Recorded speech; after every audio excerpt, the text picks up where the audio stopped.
ನನ್ನ ಪ್ರೀತಿಯ ದ್ವಿತೀಯ PUC ವಿದ್ಯಾರ್ಥಿಗಳೇ, ಎಲ್ಲರಿಗೂ ಕೂಡ ಮತ್ತೊಮ್ಮೆ ನಮ್ಮ ಯೂಟ್ಯೂಬ್ ಚಾನಲ್ಗೆ ಸ್ವಾಗತ. ಈ ಒಂದು ವಿಡಿಯೋದಲ್ಲಿ ಸಂಪೂರ್ಣವಾಗಿ ನಿಮಗೆಲ್ಲರಿಗೂ ಕೂಡ ನಿಮ್ಮ ಆ್ಯನ್ಯುವಲ್ ಎಕ್ಸಾಮ್ 2 ಬಗ್ಗೆ ಇನ್ಫಾರ್ಮೇಷನನ್ನು ನೀಡಲಿದ್ದೇನೆ. ಯಾವ ರೀತಿಯಾಗಿ ಅದನ್ನು ಅಪ್ಲೈ ಮಾಡಬೇಕು, ಹಾಗೂ ಫೀಸ್ ಸ್ಟ್ರಕ್ಚರ್ ಏನಾಗಿರುತ್ತೆ, ಹಾಗೂ ಯಾರೆಲ್ಲ ಈ ಒಂದು ವಿಡಿಯೋನ ನೋಡಬೇಕು, ಸಂಪೂರ್ಣವಾದ ಮಾಹಿತಿಯನ್ನು ಕೊಡ್ತಾ ಹೋಗ್ತೇನೆ.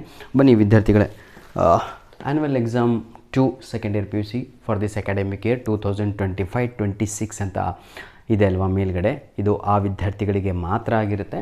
ಯಾರೆಲ್ಲ ರಿಜಿಸ್ಟ್ರೇಷನ್ ಮಾಡ್ಕೊಂಡಿದ್ರೋ ಪ್ರೈವೇಟ್ ವಿದ್ಯಾರ್ಥಿಗಳು ಎಕ್ಸಾಮ್ 1ಗೆ, ಹಾಗೂ ರಿಪೀಟರ್ಸ್ ವಿದ್ಯಾರ್ಥಿಗಳು, ಹಾಗೂ ಇಂಪ್ರೂವ್ಮೆಂಟ್ ವಿದ್ಯಾರ್ಥಿಗಳು, ಹಾಗೂ ಆಬ್ಸೆಂಟೀಸ್ಗಳು, ಪಾಸ್ ವಿದ್ಯಾರ್ಥಿಗಳು, ಹಾಗೂ ಫೇಲ್ಯೂರ್ ಆದಂಥ ವಿದ್ಯಾರ್ಥಿಗಳು, ಎಕ್ಸಾಮಲ್ಲಿ ಯಾರೆಲ್ಲ ಫೇಲ್ ಆಗಿದ್ದೀರೋ, ಯಾರೆಲ್ಲ ಪಾಸ್ ಆಗಿದ್ದೀರೋ, ಇಂಪ್ರೂವ್ಮೆಂಟ್ ಮಾಡ್ಕೋಬೇಕು ಅಂತ ಬಯಸುವಂಥವರು ಈ ಒಂದು ವಿಡಿಯೋವನ್ನು ನೋಡಿ. ಹಾಗೂ ಸರ್ ನನಗೆ ಆರಾಮಿರಲಿಲ್ಲ, ಅಥವಾ ನನ್ನ ಕೈಗೆ ಹಾಲ್ ಟಿಕೆಟೇ ಕೊಟ್ಟಿರಲಿಲ್ಲ, ಏನಂತೀರ ತಗೊಳ್ಳು ಲೆಸ್ ಏನಂತೀರ ಅಟೆಂಡೆನ್ಸ್ ಇತ್ತು, ಅಂತಹ ವಿದ್ಯಾರ್ಥಿಗಳು ಕೂಡ ಈ ಒಂದು ವಿಡಿಯೋವನ್ನು ನೋಡಲೇಬೇಕು.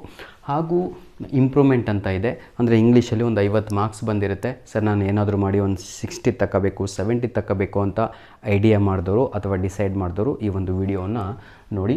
ಹಾಗೂ ರಿಪೀಟರ್ಸ್ ಅಂತ ಇದೆ. ರಿಪೀಟರ್ಸ್ ಅಂದರೆ ಹಿಂದಿನ ವರ್ಷ ಇರುವಂತಹ ವಿದ್ಯಾರ್ಥಿಗಳು, ಲಾಸ್ಟ್ ಇಯರಲ್ಲಿ ಎಕ್ಸಾಮ್ ಬರೆದು ಸ್ಯಾಟಿಸ್ಫ್ಯಾಕ್ಷನ್ ಆಗದೆ ಈ ವರ್ಷವೂ ಕೂಡ ಮತ್ತೆ ರಿಪೀಟ್ ಎಕ್ಸಾಮ್ ಬರೆಯುವಂಥ ವಿದ್ಯಾರ್ಥಿಗಳಿಗೂ ಕೂಡ ಈ ಒಂದು ವಿಡಿಯೋ ಆಗಿರುತ್ತೆ. ಹಾಗಿದ್ದರೆ ಈ ಒಂದು ಸೆಕೆಂಡ್ ಇಯರ್ PUC ಎಕ್ಸಾಮ್ 2ಗೆ ಯಾವ ರೀತಿಯಾಗಿ ತಾವುಗಳು ಎಲ್ಲಿ ಏನಂತಾರೆ ಎಕ್ಸಾಮನ್ನು ಕಟ್ಟಬೇಕು ಅಂತ, ಯಾವ ರೀತಿಯಾಗಿ ಎಕ್ಸಾಮನ್ನು ಅಪ್ಲೈ ಮಾಡಬೇಕು ಅದರ ಬಗ್ಗೆ ಇನ್ಫಾರ್ಮೇಷನನ್ನು ನೀಡ್ತೀನಿ. ಕಾಲೇಜಿಗೆ ಹೋಗೋ ಅವಶ್ಯಕತೆ ಇಲ್ಲ, ಎವ್ರಿಥಿಂಗ್ ಇನ್ ಆನ್ಲೈನ್, ಎಲ್ಲದೂ ಕೂಡ ನಿಮಗೆ ಆನ್ಲೈನಲ್ಲೇ ಲಭ್ಯವಾಗಿದೆ. ಆನ್ಲೈನಲ್ಲಿ ಮಾತ್ರ ತಾವುಗಳು ಆ್ಯನ್ಯುವಲ್ ಎಕ್ಸಾಮ್ 2ಅನ್ನು ಕಟ್ಟಬೇಕಾಗಿರುತ್ತೆ.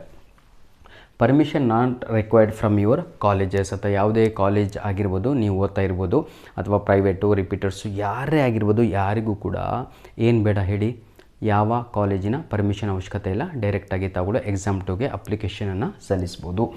NC ಅಂತ ಇದೆ, ನೋ ಫೀಸ್ ಅಂತ ಇದೆ. ಹಾಗಿದ್ರೆ ಸರ್ ದುಡ್ಡೆಷ್ಟು ಅಂತ ಭಾಳ ಜನ ಕೇಳ್ತಾ ಇದ್ದೀರಲ್ವಾ. NC ಅಂದರೆ ನಾಟ್ ಕಂಪ್ಲೀಟೆಡ್ ಅಂತ. ನಾಟ್ ಕಂಪ್ಲೀಟೆಡ್ ಅಂತ ಹೇಳಿದರೆ ಫೇಲ್ ಆದಂತಹ ವಿದ್ಯಾರ್ಥಿಗಳಿಗೆ ಯಾವುದೇ ರೀತಿಯಾದಂಥ ಫೀಸ್ ಇರುವುದಿಲ್ಲ. ಎಷ್ಟೇ ಸಬ್ಜೆಕ್ಟ್ ಫೇಲ್ ಆಗಿರಲಿ ಅವರು, ಅರ್ಥ ಆಗುತ್ತಾ? ಫ್ರೆಶ್ ವಿದ್ಯಾರ್ಥಿಗಳು ಇದ್ದಾರಲ್ವಾ, ಫೇಲ್ ಆಗಿದ್ದಾರಲ್ವ ಅವರು, ಅಂದರೆ 21 ಬಂದಿದೆ ಅಂದ್ಕೊಳ್ಳಿ ಫಿಸಿಕ್ಸಲ್ಲೇ, ಪ್ರಾಕ್ಟಿಕಲ್ ಎಕ್ಸಾಮ್ ಬರ್ತಿರಲಿಲ್ಲ, ಹಾಗಾಗಿ ನಿಮ್ಮನ್ನು NC ಅಂತ ಅಲ್ಲಿ ಹಾಕಿದ್ದಾರೆ. ಸ್ಟ್ಯಾಟಿಸ್ಟಿಕ್ಸು 11 ಮಾರ್ಕ್ಸ್ ಬಂದಿದೆ, ಇಂಟರ್ನಲ್ಲು 20/20 ಕೊಟ್ಟಿದ್ದಾರೆ, ಎರಡೂ ಸೇರಿ 31, ಆದರೂ ಕೂಡ ನಿಮಗೆ ಫೇಲ್ ಅಂತ ಕನ್ಸಿಡರ್ ಮಾಡಲಾಗಿದೆ. ಯಾಕೆ ಅಂತ ಹೇಳಿದರೆ ಅಲ್ಲಿ ರೀಸನ್ ಇದೆ. 21 ಮಾರ್ಕ್ಸ್ 24 ಮಾರ್ಕ್ಸ್ ಕಂಪಲ್ಸರಿಯಾಗಿ ಥಿಯರಿ ಎಕ್ಸಾಮಲ್ಲಿ ತೆಗಿಬೇಕಿತ್ತು, ಅದನ್ನು ತಾವುಗಳು ತೆಗೆದಿಲ್ಲ. ಹಾಗಾಗಿ ಅಂಥ ವಿದ್ಯಾರ್ಥಿಗಳು, ಫೇಲ್ ಆದಂಥ ವಿದ್ಯಾರ್ಥಿಗಳಿಗೆ ನೋಡಿ, ಫೇಲ್ ಆದಂತಹ ವಿದ್ಯಾರ್ಥಿಗಳಿಗೆ ಯಾವುದೇ ರೀತಿಯಾದಂಥ ಫೀಸ್ ಇರಲ್ಲ. ಈಸಿಯಾಗಿ ತಾವುಗಳು ಏನಂತೀರ ತಾವುಗಳು ಎಕ್ಸಾಮನ್ನು ಅಪ್ಲೈ ಮಾಡಬಹುದಾಗಿದೆ ಫೇಲ್ ಆದಂತಹ ಸಬ್ಜೆಕ್ಟ್ಗಳಿಗೆ. ಸಾರಿ. ಹಾಗಿದ್ರೆ ಸರ್ ಎಕ್ಸಾಮ್ ಆನ್ಲೈನ್ ಕಟ್ಟಲಿಕ್ಕೆ ಡೇಟ್ ಪ್ರಾರಂಭ ಯಾವುದು, ಲಾಸ್ಟ್ ಡೇಟ್ ಯಾವುದು ಅಂತ ಕೇಳಿದಾದರೆ ನೋಡಿ, 9ನೇ ತಾರೀಕು, ಇದೇ ತಿಂಗಳ 9ನೇ ತಾರೀಕು, ಅಂದರೆ ನಿಮಗೆ ರಿಸಲ್ಟ್ ಬಂದಿದೆ ಅಲ್ವ, ಇವತ್ತೇ ಆಗಿರುತ್ತೆ ಅದು. ಇವತ್ತಿನಿಂದ ಪ್ರಾರಂಭ ಆಗಿ 17ನೇ ತಾರೀಕು, ಇದೇ ತಿಂಗಳ 17ನೇ ತಾರೀಕು ನಿಮಗೆಲ್ಲರಿಗೂ ಕೂಡ ಲಾಸ್ಟ್ ಡೇಟ್ ಆಗಿರುತ್ತೆ. ಯಾವುದಕ್ಕೆ? ನಿಮ್ಮ ಎಕ್ಸಾಮ್ 2ಗೆ ಅಪ್ಲೈ ಮಾಡಲಿಕ್ಕೆ. ಕ್ಲಿಯರ್?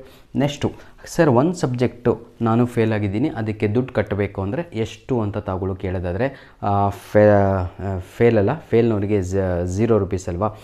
ಇಂಪ್ರೂವ್ಮೆಂಟಿಗಾಗಿ ಆಗಿರ್ಬೋದು, ಅಥವಾ ರಿಪೀಟರ್ಸ್ ವಿದ್ಯಾರ್ಥಿಗಳಾಗಿರ್ಬೋದು, ಇಂಪ್ರೂವ್ಮೆಂಟು, ಅಥವಾ ಪ್ರೈವೇಟ್ ಕ್ಯಾಂಡಿಡೇಟ್ಸ್ಗಳು, ಆಬ್ಸೆಂಟೀಸ್ಗಳು, ಇವರೆಲ್ಲರೂ ಕೂಡ ಆಬ್ಸೆಂಟಿಗೆ ಸಪ್ರೇಟಾಗಿ ಒಂದು ವಿಡಿಯೋನ ಮಾಡಿಕೊಡ್ತೇನೆ ವಿದ್ಯಾರ್ಥಿಗಳೇ. ಒಂದು ಸಬ್ಜೆಕ್ಟಿಗೆ 175 ರೂಪೀಸ್ ಆಗಿರುತ್ತೆ, ಒಂದು ಸಬ್ಜೆಕ್ಟಿಗೆ 175 ರೂಪಾಯಿಗಳು ಆಗಿರುತ್ತೆ. ಕ್ಲಿಯರ್? 175 ರೂಪೀಸ್ ಆಗಿರುತ್ತೆ ಫಸ್ಟ್ ಟೈಮ್ ವಿದ್ಯಾರ್ಥಿಗಳಿಗೆ.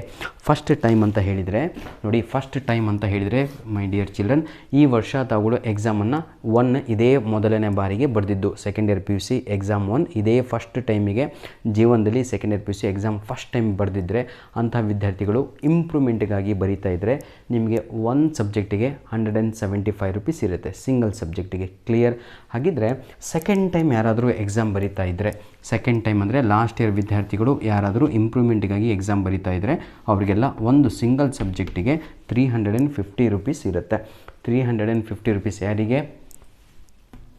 ಸೆಕೆಂಡ್ ಟೈಮ್ ಯಾರಾದರೂ ಇಂಪ್ರೂವ್ಮೆಂಟಿಗೆ ಬರೀತಾ ಇದ್ದರೆ, ಸೆಕೆಂಡ್ ಟೈಮ್ ಅಂದರೆ ಲಾಸ್ಟ್ ಇಯರ್ ಎಕ್ಸಾಮ್ 1, 2, 3 ಮೂರೂ ಬರ್ಕೊಂಡು ಮತ್ತೆ ಈ ವರ್ಷ ಮತ್ತೆ ಇಂಪ್ರೂವ್ಮೆಂಟ್ ಮಾಡ್ಕೋಬೇಕು ಅಂತಹ ವಿದ್ಯಾರ್ಥಿಗಳಿಗೆ 350 ರೂಪೀಸ್ ಈಚ್ ಸಬ್ಜೆಕ್ಟ್, ಸಿಂಗಲ್ ಸಬ್ಜೆಕ್ಟಿಗೆ, ಆಯಿತಾ, ಮೋರ್ ದ್ಯಾನ್ 1 ಅಂತಲೂ ಕೂಡ ಹೇಳ್ತೇವೆ. ಧನ್ಯವಾದಗಳು.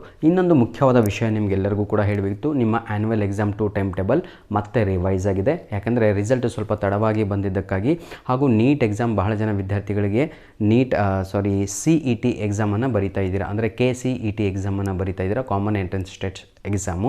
ಅದು 23, 24ಕ್ಕೆ ಇದೆ, 25ಕ್ಕೆ ಮುಗಿಯುತ್ತೆ ಕನ್ನಡ ಬರೆಯೋರಿಗೂ ಕೂಡ. ಅಂದರೆ 23, 24 ಎಲ್ಲರೂ ಕೂಡ ಬ್ಯುಸಿ ಇರ್ತಾರೆ ಸೈನ್ಸ್ ಮಕ್ಕಳು. ಹಾಗಾಗಿ ಈ ತಿಂಗಳ 30ನೇ ತಾರೀಕು ನೋಡಿ, ಏಪ್ರಿಲ್ 30ಗೆ ನಿಮ್ಮ ಕನ್ನಡ ಎಕ್ಸಾಮ್ ಪ್ರಾರಂಭ ಆಗುತ್ತೆ. ಲಾಸ್ಟ್ ಎಕ್ಸಾಮು 13 ಮೇಗೆ ಆಗಿರುತ್ತೆ ನೋಡಿ. ಎಕ್ಸಾಮ್ ಕಮೆನ್ಸ್ ಆಗೋದೇ ಅವಾಗ 30 ಏಪ್ರಿಲಿಗೆ ಎಕ್ಸಾಮ್ ಸ್ಟಾರ್ಟ್ ಆಗುತ್ತೆ, ಮುಗಿಯುವಂಥದ್ದು 13 ಮೇ, ಇದು ಫೈನಲ್ ಡೇಟ್ ಆಗಿರುತ್ತೆ. ಇದನ್ನು ಕೂಡ ಒಂದು ವಿಡಿಯೋ ಮಾಡಿ ನನಗೆ ಅಪ್ಲೋಡನ್ನು ಮಾಡಿಕೊಡ್ತೇನೆ. ಧನ್ಯವಾದಗಳು. All the best. ಯಾವ ರೀತಿಯಾಗಿ ನೀವು ಅಪ್ಲೈ ಮಾಡಬೇಕು ಅದು ಒಂದು ವಿಡಿಯೋನ ಮಾಡಿಕೊಡ್ತೇನೆ ಸರ್, ನಾಳೆನೇ ನಿಮಗೆಲ್ಲರಿಗೂ ಕೂಡ. ದಯವಿಟ್ಟು ಆದಷ್ಟು ಈ ವಿಡಿಯೋಗಳನ್ನು ಶೇರ್ ಮಾಡಿ. ಇನ್ನೊಂದು ನಿಮಗೆ ಡೌಟ್ ಇದೆ ಸರ್, ನಾವು ಹಾಕಿದಂಥ application second year PUC annual exam 2ಗೆ ಹಾಕಿದಂಥ ಅಪ್ಲಿಕೇಶನು ಎಲ್ಲಿಗೆ ಹೋಗುತ್ತೆ, ಡೈರೆಕ್ಟಾಗಿ PUC ಬೋರ್ಡಿಗೆ ಹೋಗುತ್ತಾ, ಎಲ್ಲಿ ಹೋಗುತ್ತೆ ಅಂತ, ಎಲ್ಲಿಗೆ ಹೋಗುತ್ತೆ ಅಂತ ಹೇಳ್ತೀನಿ ಕೇಳಿ. ಅದು ನಿಮ್ಮ ಕಾಲೇಜಿಗೆ ಹೋಗುತ್ತೆ ಡೈರೆಕ್ಟಾಗಿ. ಕ್ಲಿಯರ್? ನಿಮ್ಮ ಕಾಲೇಜಿಗೆ ಹೋಗುತ್ತೆ. ಆ ಕಾಲೇಜಿನಲ್ಲಿ ಆಯಿತಾ, ಅವರು ಚೆಕ್ ಲಿಸ್ಟನ್ನು ಮಾಡಿಬಿಟ್ಟು ಅವರು ಅಲ್ಲಿ ಪ್ರಾಂಶುಪಾಲರು ಅವರ ಲಾಗಿನನ್ನು ಓಪನ್ ಮಾಡಿ ಯಾರೆಲ್ಲ ಅಪ್ಲಿಕೇಶನನ್ನು ಹಾಕಿದ್ದಾರೆ ಅಂತ ಯಾವತ್ತು ನೋಡ್ತಾರೆ ಅವರು. ಲಾಸ್ಟ್ ಡೇಟ್ 17 ಅಂತ ಹೇಳಿದ್ನಲ್ವ, 17 ಏಪ್ರಿಲು. ಈ ದಿನ ಏನು ಮಾಡ್ತಾರೆ, 18 ಏಪ್ರಿಲಿಗೆ ಅವರೆಲ್ಲ ಚೆಕ್ ಲಿಸ್ಟ್ ಅಂದರೆ ಯಾರೆಲ್ಲ ಅಪ್ಲಿಕೇಶನನ್ನು ಹಾಕಿದ್ದಾರೆ ಎಲ್ಲವೂ ಕೂಡ ಪ್ರಿಂಟೌಟ್ ತಗೊಂಡು DDP ಆಫೀಸಿಗೆ ಆ ಒಂದು ಜಿಲ್ಲೆಯಲ್ಲಿ ಸಲ್ಲಿಸ್ತಾರೆ. ಧನ್ಯವಾದಗಳು. All the best. ಏನೇ ಡೌಟ್ ಇದ್ದರೂ ಕೂಡ ತಾವುಗಳು ಸಂಪೂರ್ಣವಾಗಿ ಕಮೆಂಟ್ಸ್ ಮುಖಾಂತರ ಅದನ್ನು ಆನ್ಸರ್ ಪಡೀಲಿಕ್ಕೆ ಪ್ರಯತ್ನವನ್ನು ಪಡಿ. ಈಗಾಗಲೇ ನಿಮ್ಮ ಆ್ಯನ್ಯುವಲ್ ಎಕ್ಸಾಮ್ 2ಗೆ ಏನು ಓದಬೇಕು ಅಂತ ಸಂಪೂರ್ಣವಾಗಿ ಹೇಳಿದ್ದೇನೆ. ಧನ್ಯವಾದಗಳು. All the best my dear children. God bless you all.